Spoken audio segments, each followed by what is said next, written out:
Desde la perspectiva de la medicina tradicional china, lo que da vida a un ser es el espíritu, ¿no? El espíritu se dice así, Lin, tiene dos grafías, ¿no? La tradicional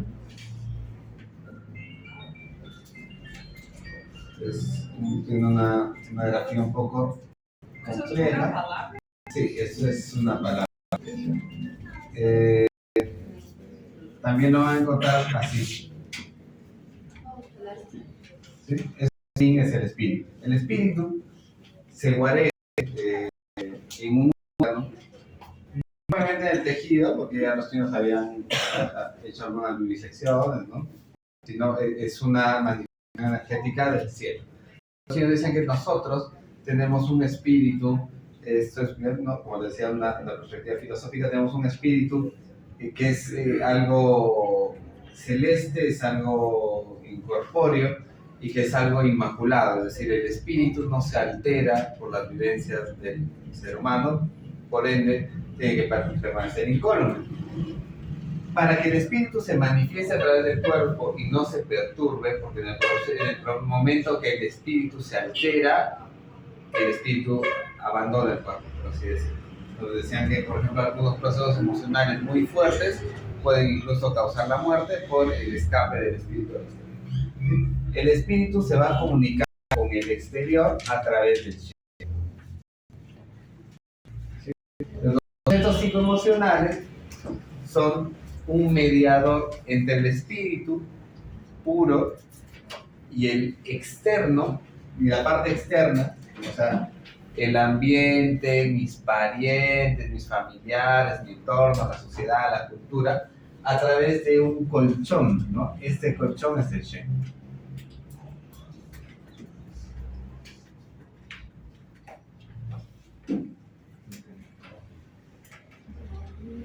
Es más, para que el Shen se dé, el Shen es una manifestación del espíritu a través de los 5 órganos. O sea, cada órgano, el riñón, el hígado, el vaso páncreas, el pulmón, tiene un Shen específico para cada uno. Normalmente, cuando hablemos de Shen en general, estamos hablando del Shen del corazón. Recuerdan que esto de aquí, este espíritu, no, cualquiera de los dos, está guarecido en una estructura que los chinos denominan Shin, corazón. ¿Sí? Entonces, si bien el espíritu, ¿no?, está alojado en el corazón, el Shen se va a transmitir principalmente por el corazón, pero también a través del riñón, el hígado, el vaso páncreas y el pulmón. Y cada uno le va a dar una característica específica, ¿no? Entonces, vamos a verlo así de manera un poco superficial.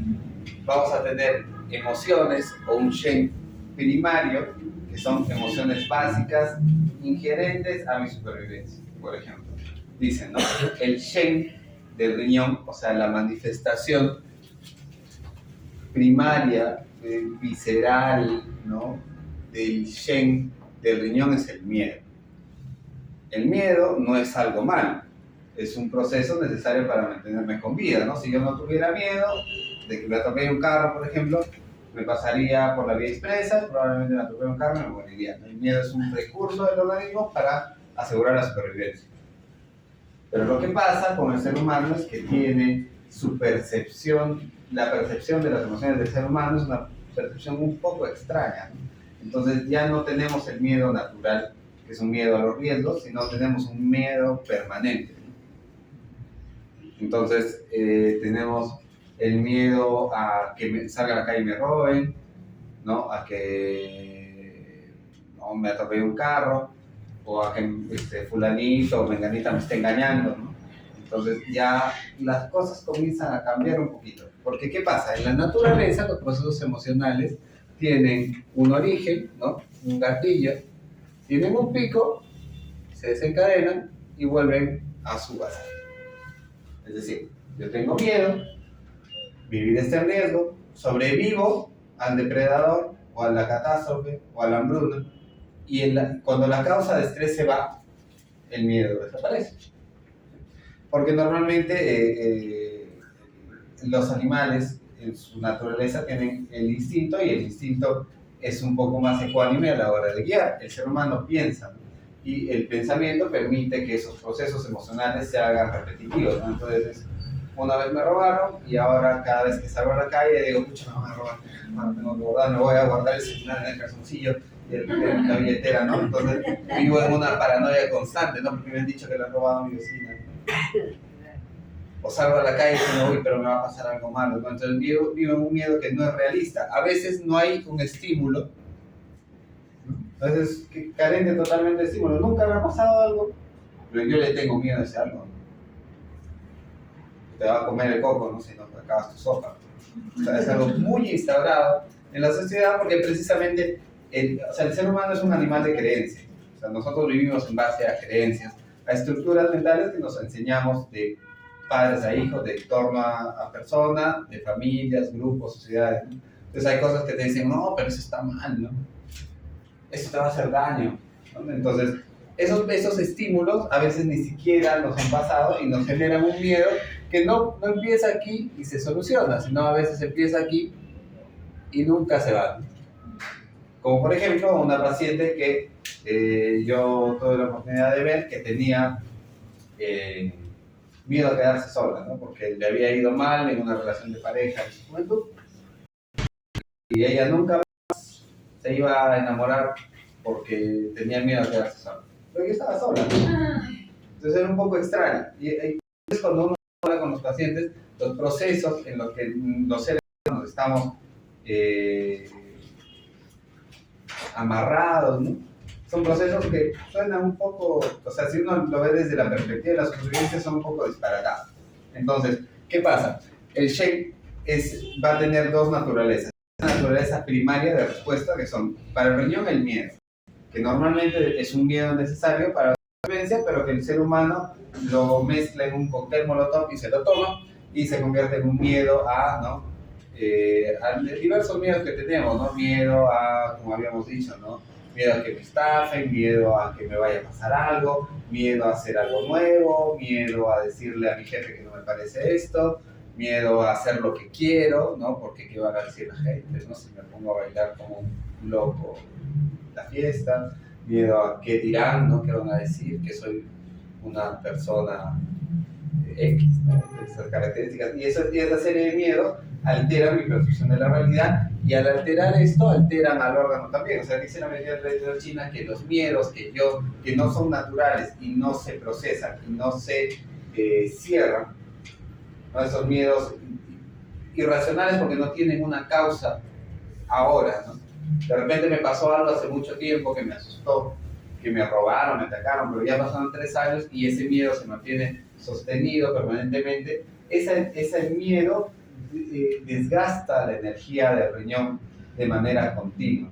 Entonces, esos desgastes energéticos causan esto que denominamos Xie, factor patógeno, Shen. O sea, lo que el Shen es la naturaleza, o sea, si ustedes buscan este diagrama, esto significa divino, celestial, también significa nervioso, sistema nervioso, nervio. El espíritu puro que dice usted. No, es Yin, esto es aquí. ¿No? Porque el espíritu puro nunca se mancha. El Shen puede ser natural o puede estar alterado. O sea, puede ser un Shen patógeno, porque a mí ese miedo recurrente afecta la forma en la que vivo, la realidad con la que me encuentro, y a la larga voy a poner tanto a veces el riñón, tanto a veces el tejido óseo, tanto a veces el sistema nervioso, porque cuando alguien es muy así dicen los chinos. La relación es el Shen alterado, en el caso del miedo, desgasta la energía del riñón. Entonces, el riñón, con mayúscula, tiene varias responsabilidades. El tejido del riñón, con minúscula, o sea, el tejido renal. el sistema nervioso, el sistema osteoarticular,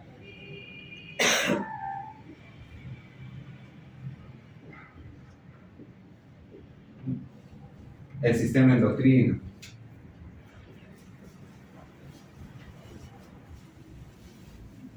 Ese miedo permanente que yo puedo sentir va gastándole energía aquí al riñón.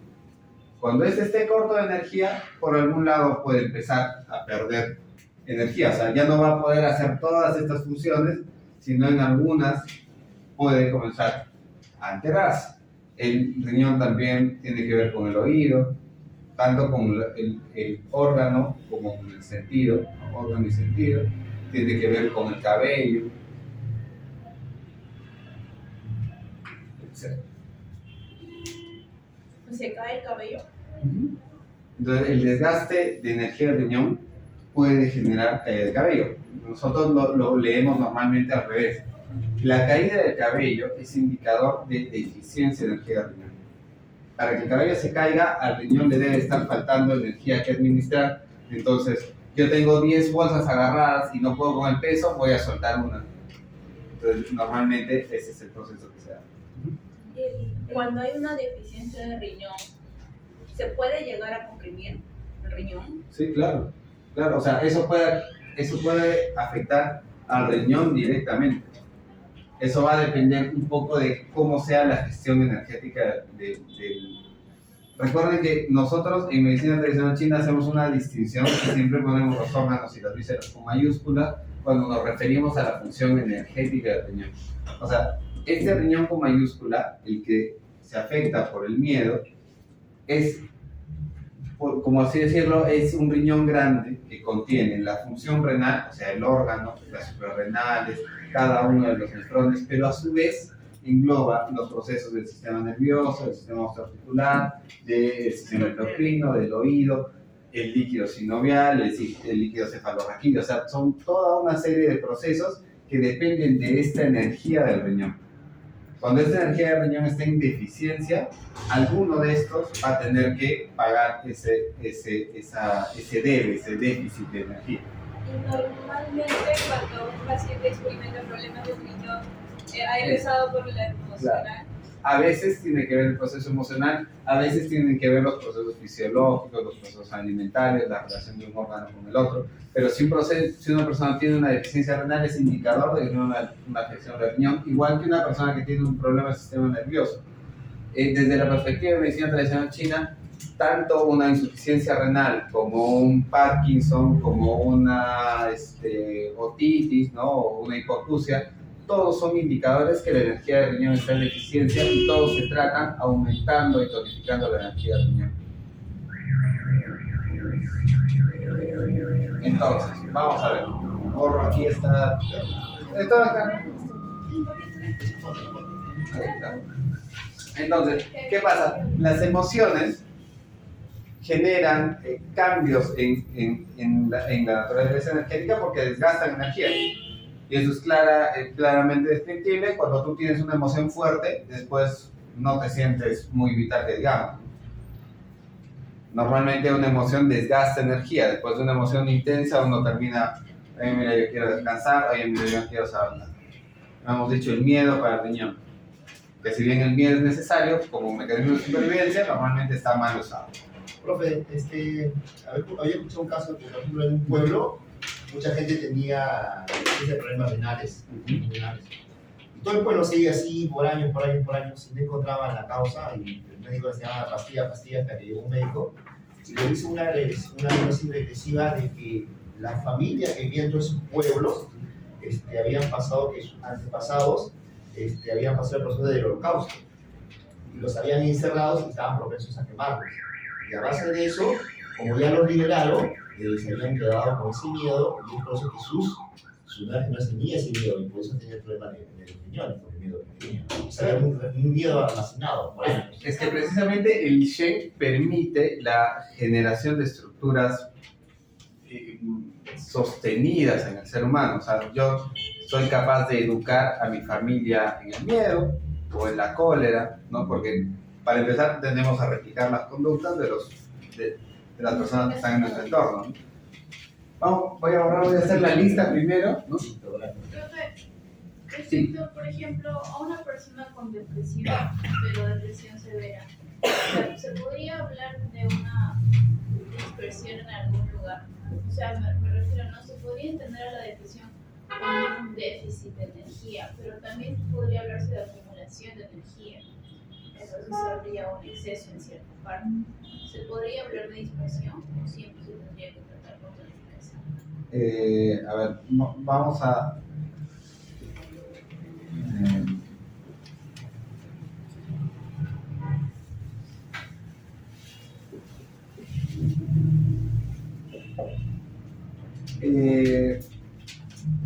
creo que más o menos entiendo, te refieres a que, o sea, por ejemplo, en algunos procesos emocionales, particularmente en la depresión,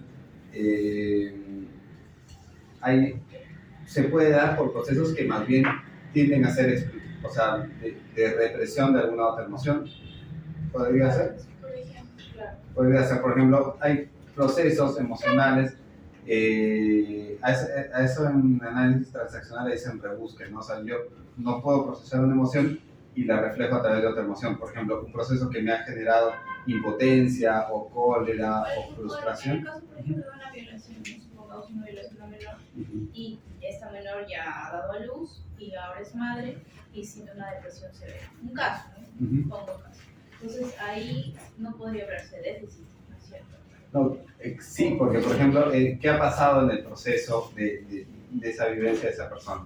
Lo que ha sentido inicialmente probablemente haya sido miedo, ¿no? O sea, cuando una persona es agredida, siente miedo y eso genera una deficiencia energética importante en el riñón. O sea, el gasto energético va a ser proporcional a la intensidad de la emoción. O sea, es distinto un susto de que el carro me pasó, o sea, que no me atropelló, a de que me hayan tenido secuestrado, por ejemplo, 15 días en un lugar oscuro con una capucha o me hayan agredido de esa manera. Y a eso se suman los otros procesos emocionales que vienen después, ¿no? Todos ellos van a generar un desgaste energético. A pesar de que en algunos procesos de ese tipo pueden hacer prestación de cólera o de ira, ¿no?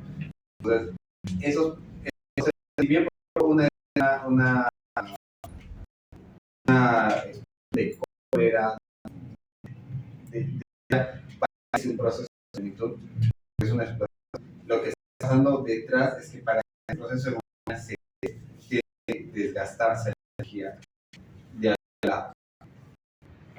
Entonces, los procesos emocionales siempre van a gastar energía. A pesar de que, por ejemplo, haya procesos que aparentemente sean reactivos, sean explosivos, ¿no? Eso se da porque está gastando energía propia de los. Ese sería Para el riñón, vamos a separarlo en emociones primarias. Al riñón le corresponde el miedo, al hígado la cólera, ¿no? Al corazón la alegría, al vaso de páncreas, aquí tiene un poquito el problema. Vamos a ponerle cómo está ya.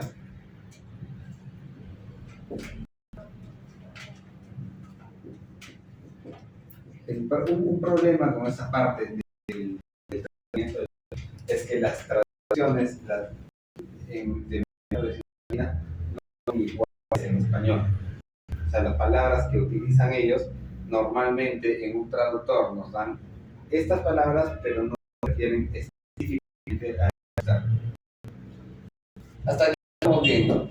La primera también es una primaria necesaria. O sea, la cosa permite hacer límites en los momentos en los que, por alguna situación, mi integridad puede estar en riesgo, ¿no? O sea, una persona se sobrepasa de los límites, pues le dice, oye, ¿qué te pasa? Me molesta, sientes cólera.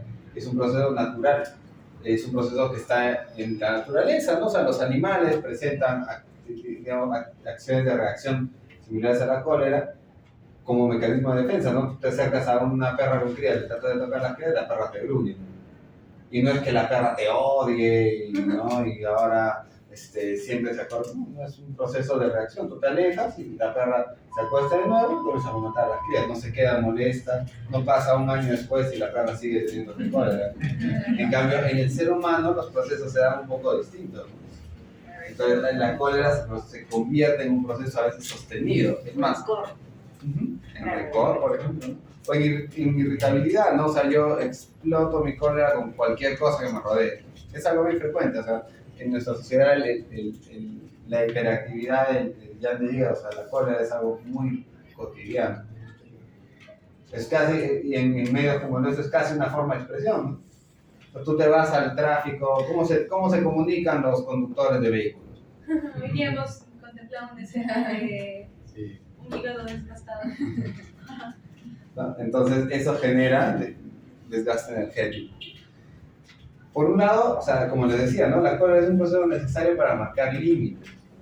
Es un mecanismo de protección natural, ¿no? O sea, a ti vienen y te cachetean la cara y es difícil que tú digas, oye, mira, qué bonita tu mano, me ha quedado la figurita, ¿no? Échame otra.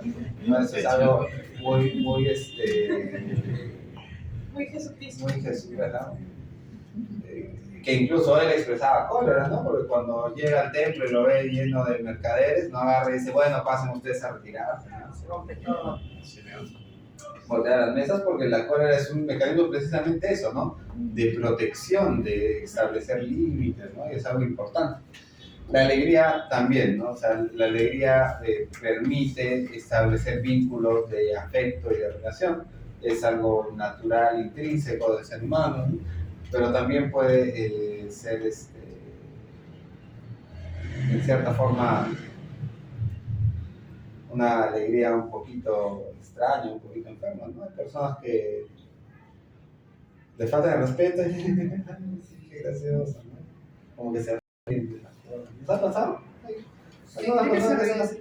Exacto, no son capaces de expresar lo que sienten y se ríen. Son nervios. ¿No? El hijo, el esposo le contesta mal y dice, ay, sí, es así. Pero ahí es una alegría real o es solo una Ahí está el problema. razón. Es un proceso alterado de la emocionalidad. Porque probablemente esa persona precisamente le han restringido esto, le han dicho, o sea, mira, oye, tú no te puedes molestar porque, no sé, pues las mujeres no se pueden molestar con sus esposos. El esposo es el hombre de la casa. Entonces tienes que aguantarle las cachetadas, ¿no? Yo tenía en el colegio un compañero de colegio que era hijo de un fiscal, un pata de una posición bien acomodada, y precisamente su estructura familiar de casa era una estructura hipermachista tradicional, ¿no? De lo que el hombre de la casa dijera, hiciera lo que hiciera, estaba bien. Y bueno, veíamos que la mamá, por ejemplo, él tenía que cubrir un montón de cosas, ¿no? Entonces él hacía pachotada y media y la mamá era la que venía a la casa de nosotros a pedirse prestados los cuadernos, a ponerlo al día, porque él era un hombre. Entonces, y siempre lo tomaba como una gracia de él. Entonces, eso es un proceso alterado de la emoción. En el Vasoparker lo colocan como la obsesión. Normalmente acá hemos estado hablando de los procesos, vamos a decir, naturales, y aquí ya se comienza un poquito a cambiar las cosas, ¿no? El Vasoparker, lo que normalmente vamos a ver como signo patogénico es los procesos emocionales de obsesión, pensamientos repetitivos, porque ahorita vamos a ver las emociones puras. La emoción pura del Vasoparker es la reflexión, o sea, la capacidad de reflexión es la naturaleza emocional del Vasoparker. Entonces el ser humano tiene una capacidad particular de reflexionar, ¿no? Decir, oye, mira, esto que ha pasado, mira, no me parece muy bien, o esto que me ha pasado, creo que lo puedo hacer mejor, creo que puedo cambiar, me puedo proponer cambiar, puedo hacerlo de manera distinta, o puedo hablar con esta persona de esto que me está pasando, de esto que ha pasado, ¿no? Esa capacidad reflexiva de analizar, de procesar la información, es algo característico de la energía del Vasoparker. Cuando una persona no tiene capacidad de reflexión, o por lo contrario, ¿no? A veces la capacidad de reflexión se convierte en una obsesión o en un pensamiento repetitivo, ¿no? Yo en vez de O sea, ¿qué es una reflexión? Yo tengo un proceso o un problema, lo proceso y trato de buscar una solución y le doy una solución y ahí se acabó, ¿verdad? Pero en los procesos obsesivos yo tengo una información que entra y nunca sale nada. Yo estoy pensando y dándole vueltas al carrera. Entonces, el tradicional chino es un proceso que genera humedad, que genera estancamiento, el proceso de obsesión de pensamiento repetitivo. Y los seres humanos estamos metidos en ese proceso recontra enganchados, ¿no? Porque estos dos procesos de acá son los más frecuentes. Es humedad y estancamiento. Tener humedad y estancamiento. Entonces nosotros nos engancha bien fácil. Entonces estamos pensando, ¿qué me ha querido decir cuando me ha dicho eso? ¿Me habrá querido citar? ¿Qué estará haciendo? No me ha contestado. Le han llegaba el doble cheque, no, más preocupante, llegaba un cheque, no, pasa el tiempo y la persona puede estar en el mismo rollo, ¿no? Y a veces nunca hace nada, o sea, nunca le dice a la otra persona, oye, mira, el otro día me he sentido un poco nervioso, me ha dado un poco de miedo, esto es un poco mi inseguridad, ¿qué está pasando? Cuéntame un poquito. No es como que el 14 de julio de 2021 yo le mandé un mensaje, demoró 13 minutos en responder. Justo los miércoles se da ese mismo proceso. Los días que yo no puedo ver a esta persona. ¿Qué será? ¿Será que pasa algo? Entonces, y eso, a veces es una sopa que se nos cuece en la cabeza durante el tiempo, ¿no? El otro proceso es la nostalgia para el pulmón, ¿no? O sea, el pulmón tiene la característica.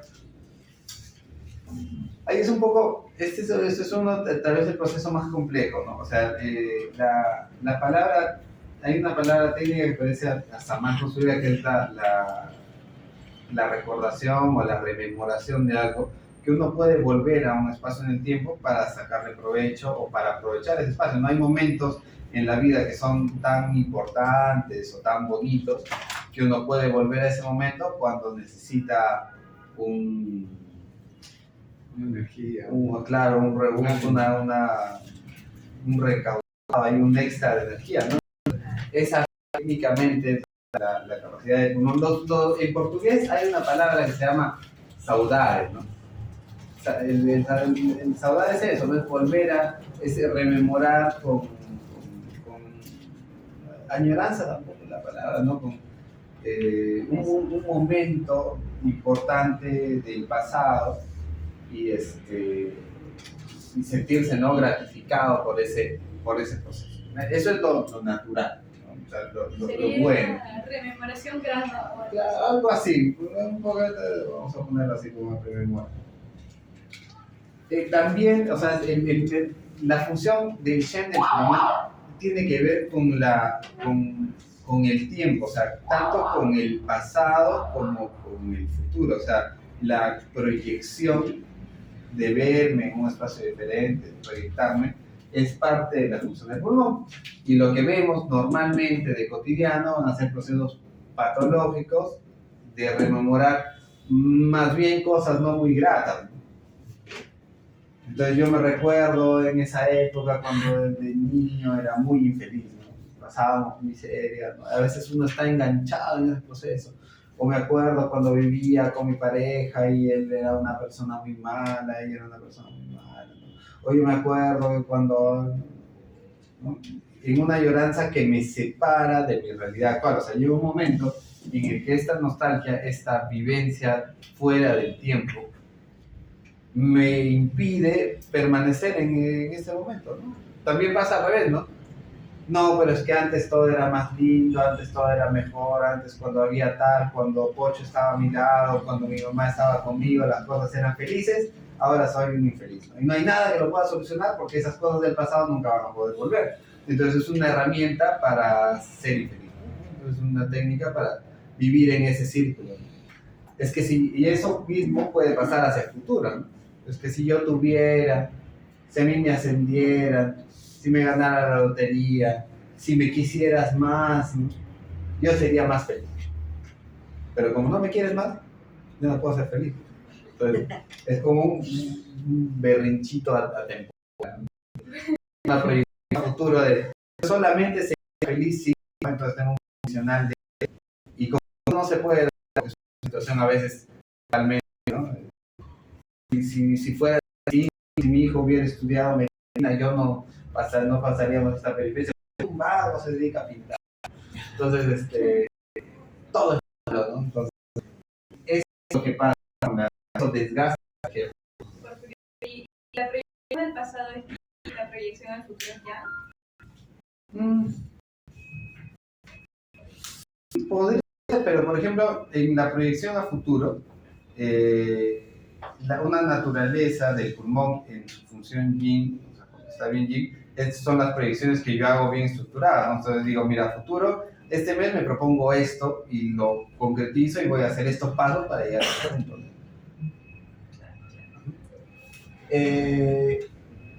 Vamos a ahora retroceder acá. Hay algo, a veces aquí van a encontrar / y van a encontrar acá depresión en algunos textos de acá también. Y a veces acá en el corazón van a encontrar como factor patógeno la tristeza y aquí la alegría. Que sería una forma correcta de verlo, ¿no?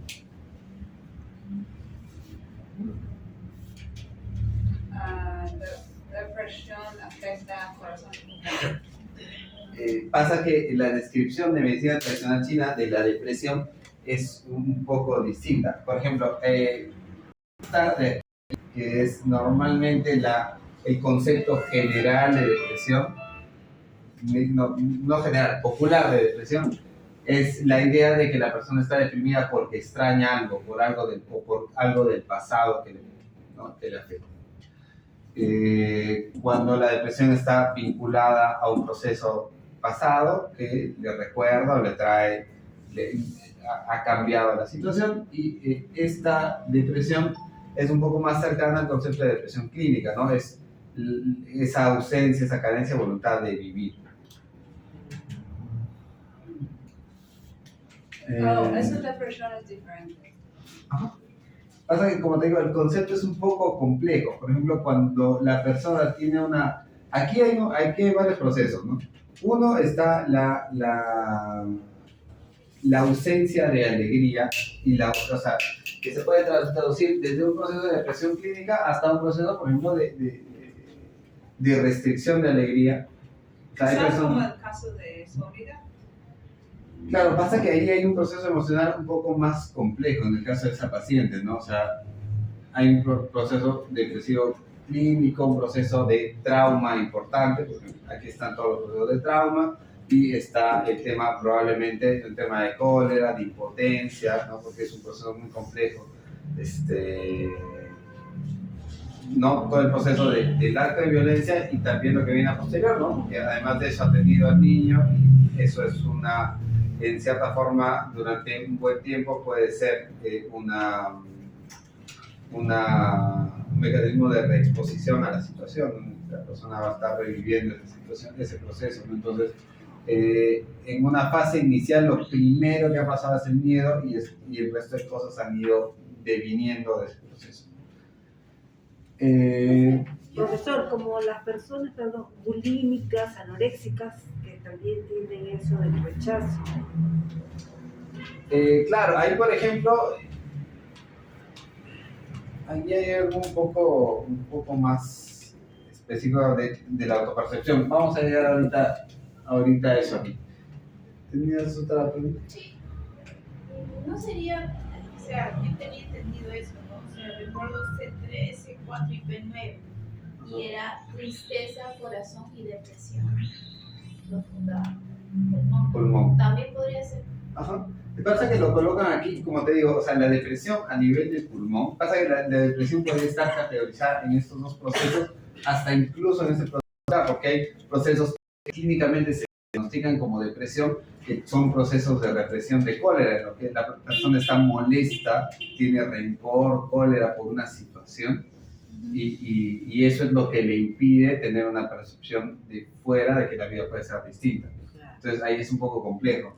Ahora, está la depresión propiamente vinculada al proceso del pulmón, es una depresión vinculada a un hecho particular que ha modificado. O sea, a partir de esta situación, mi vida no puede estar, o sea, mi vida es distinta, ¿no? O sea, para mal. Entonces, esa es la depresión relacionada al proceso del pulmón. Y la depresión más clínica, o sea, ausencia de ganas de vivir, por ejemplo, está vinculada al corazón.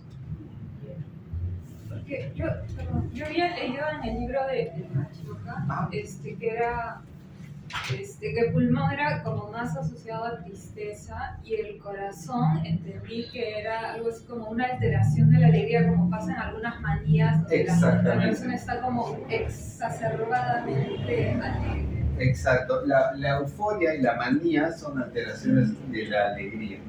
O sea, la alegría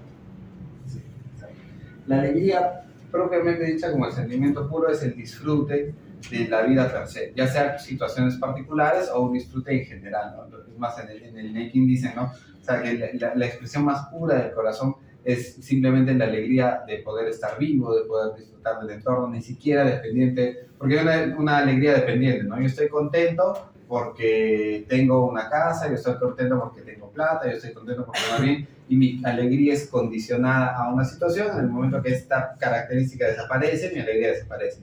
Muchas veces así. Y la alegría pura del corazón es precisamente esa alegría, la capacidad de disfrutar, de poder estar vivo nada más, ¿no? Que es muy natural en los niños, ¿no? Tú ves al niño alegre, y el niño, claro, el niño se alegra cuando tú le das un premio, pero el niño está afuera en el campo, está corriendo, y está alegre de manera natural, no necesita un condicional, o está metido debajo de la cama jugando y está alegre, no es un condicional a estoy alegre porque tengo esto, ¿no? Entonces esa es la alegría natural. Los procesos de alteración de esa, o sea, es la alegría, en algunos textos van a encontrar también el placer, porque el placer está vinculado al corazón. La alegría, el placer y el disfrute son las emociones puras características del corazón. Las alteraciones de esos procesos de alegría, de disfrute de la vida per se, comienzan a verse como alteraciones alteraciones patológicas, ¿no? Ya sean los procesos de manía, ya sean los procesos de euforia, o ya sean incluso los procesos de alegría condicional, ¿no? Hay personas que tienen ese problema, ¿no? O sea, condicionan su alegría a situaciones particulares. O sea, yo voy a ser feliz cuando tenga esto, yo voy a estar alegre cuando tenga esto, y o soy feliz porque tú estás a mi lado, soy feliz si me dejas, me muero, ¿no? Ese tipo de condicionamientos son indicadores de alteración en la energía del corazón. Ahora, como les decía, en el tema del pulmón está más vinculado a procesos de sucesos que han pasado, ¿no?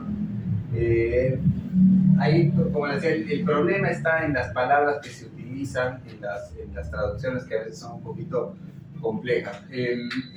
Cuando veamos esto más adelante, vamos a ver que esto de aquí es un poquito más extenso.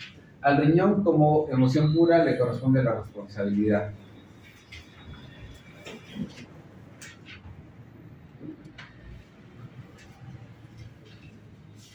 Ahora, vamos a ver qué se entiende por responsabilidad.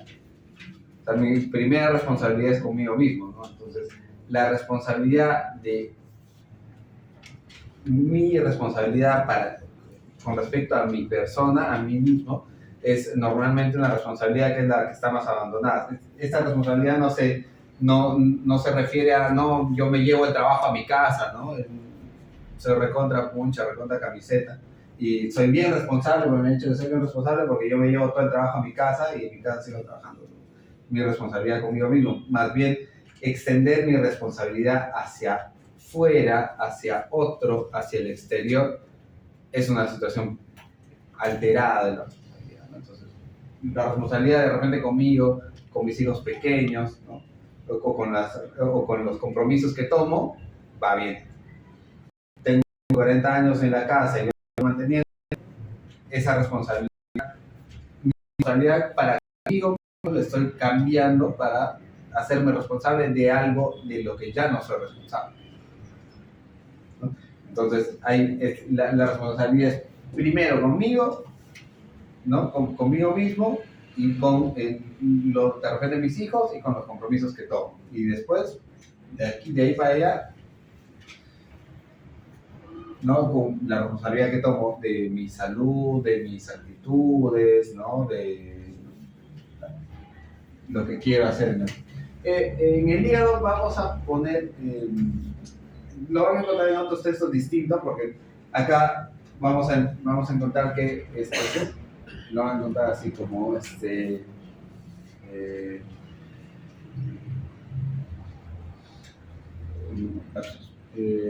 vamos a ponerlo aquí.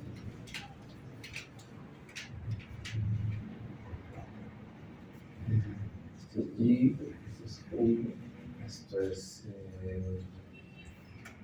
O, esto es lapsus.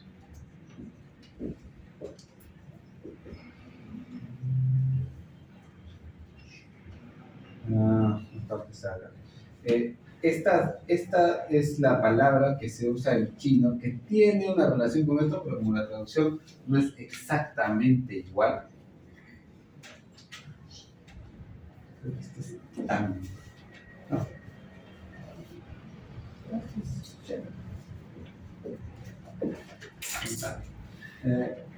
La traducción exacta no es igual.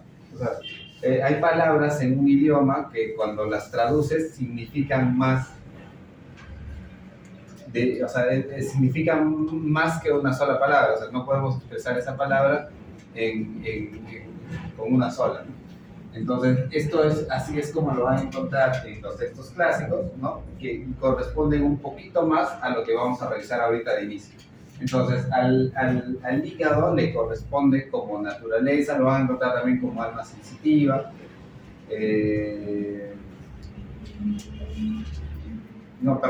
como alma vegetativa, el ímpetu, ¿no? Esa voluntad, ¿no? También lo van a encontrar a veces como voluntad, es como esa fuerza, ¿no? También lo van a encontrar aquí, de repente, como emoción pura, la capacidad de decisión. Entonces, las personas, por ejemplo, indecisas tienen deficiencia de esta parte que es un poco más compleja. Normalmente nos quedamos al principio con esta primera parte, como procesos de emociones primarias y emociones patológicas, ¿no? Entonces, para esos procesos de alteración hay algunos puntos particulares, pero normalmente vamos a utilizar algunos puntos que se conocen como puntos Shen.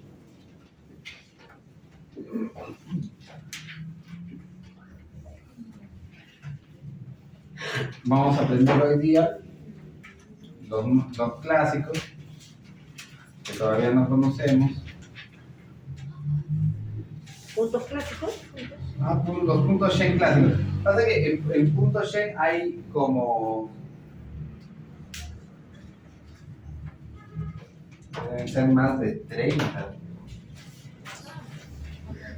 Que son puntos que tienen una injerencia importante en el Shen. Entonces, por ejemplo, hay puntos de afecciones del Shen que están específicamente recomendados para esto de acá. Por ejemplo, en el caso de tu paciente con esos procesos emocionales complejos, si es una depresión así muy compleja, está 45 de vejiga, que es un proceso, que es un punto específico para los procesos de depresión endógena,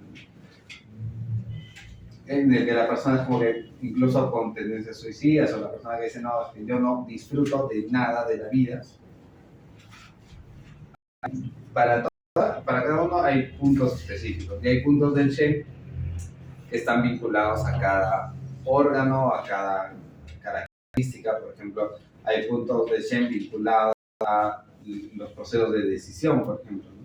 En las personas indecisas, 13 vesícula biliar, a veces con 18 vesícula biliar, son puntos que se utilizan para la decisión. Ahorita vamos a ver eso. Entonces hay varios puntos. Ahora, en el Shen también se engloban algunos procesos patológicos de la mente. O sea, hay puntos Shen que son específicos, por ejemplo, para procesos de esquizofrenia, procesos de paranoia, son un poco más específicos. Ahorita vamos a ver los puntos de Shen generales, que lo que hacen es equilibrar la función de sinergia.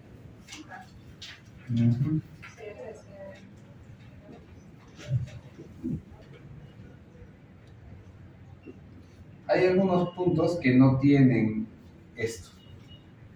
Son puntos extra. In town.